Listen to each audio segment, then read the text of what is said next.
मोदी सरकार के तीसरे टर्म में जब जब पटना में सियासी भूकंप आता है तो उसका केंद्र बिंदु दिल्ली जरूर होता है। इन सब के बीच अब जबकि दिल्ली विधानसभा चुनाव में बीजेपी बड़ी जीत हासिल कर चुकी है तो राजनीतिक फोकस बिहार की ओर मुड़ चुका है।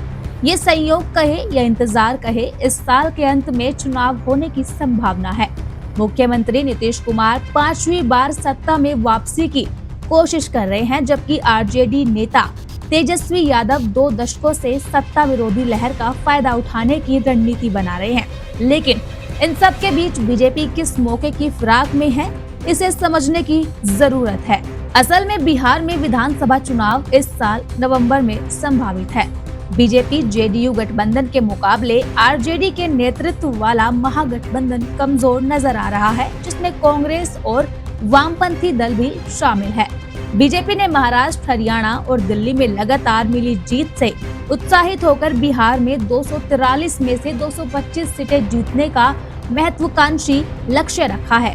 कांग्रेस भी बिहार पर ध्यान केंद्रित कर रही है।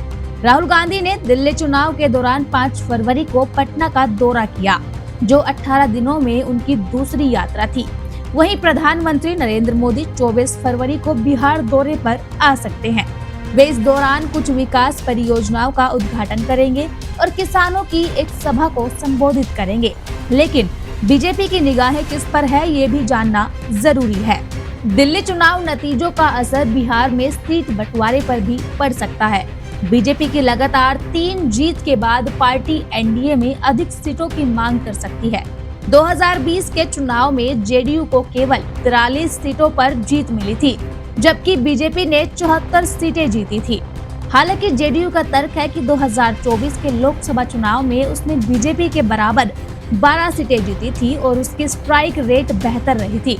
महागठबंधन में कांग्रेस की स्थिति कमजोर होती दिख रही है। 2020 में कांग्रेस ने 70 सीटों पर चुनाव लड़ा था, लेकिन सिर्फ 19 पर जीत पाई थी।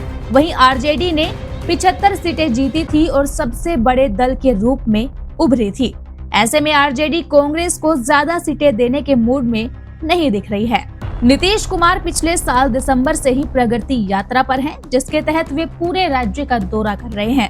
इसके समुदायों को साधने की कोशिश कर रहे हैं। इसके अलावा नारी शक्ति रथ यात्रा, कर्पूरी रथ यात्रा और अम्बेडकर रथ यात्रा जैसे अभियानों के जरिए वे विभिन्न समुदायों को साधने की कोशिश कर रहे हैं। वहीं तेजस्वी यादव कार्यकर्ता दर्शन सह संवाद कार्यक्रम के तहत विधानसभा क्षेत्रों का दौरा कर रहे हैं और नए वादे कर रहे हैं। आरजेडी ने गरीब परिवारों की महिलाओं को हर महीने 2500 रुपए देने और 200 यूनिट मुफ्त बिजली जैसी योजनाओं का ऐलान किया है।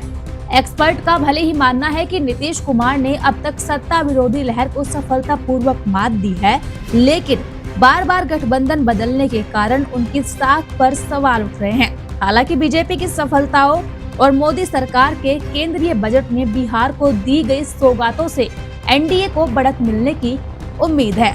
इस बजट में मखाना उद्योग को बढ़ावा देने और कोसी नहर परियोजनाओं की घोषणा की गई है, जो नीतीश के विकास मॉडल को मजबूती दे सकता है। बीजेपी के अगले कदम पर सबकी निगाहें हैं, क्योंकि वो भले ही अपने पत्ते नहीं खोल रहे, लेकिन सबको पता है कि अपने सीएम को बनाने की इच्छा उसकी बहुत पुरानी है। बिहार की राजनीति में प्रशांत किशोर की पार्टी जन सुराज भी तेजी से उभर रही है। हाल ही में हुए उपचुनाव में पार्टी ने 10% वोट हासिल किए, जिससे आरजेडी को नुकसान हुआ। खासतौर पर इमामगंज और बेलागंज जैसी सीटों पर आरजेडी की हार में जन सुराज की भूमिका महत्वपूर्ण रही। किशोर की बिहार में लंबी पदयात्रा और बेरोजगारी जैसे मुद्दों पर आंदोलन से युवाओं के बीच उनकी पकड़ मजबूत होती दिख रही है। इन सभी समीकरणों के बीच नीतीश कुमार ने बुधवार को बीजेपी के साथ अपने पुराने रिश्तों को मजबूत बताते हुए कहा, दोनों दल मिलकर आगे भी काम करेंगे। साथ ही उन्होंने परोक्ष रूप से आरजेडी पर हमला करते हुए कहा, 2005 से पहले की सरकार ने बिहार के विकास के लिए कुछ नहीं किया।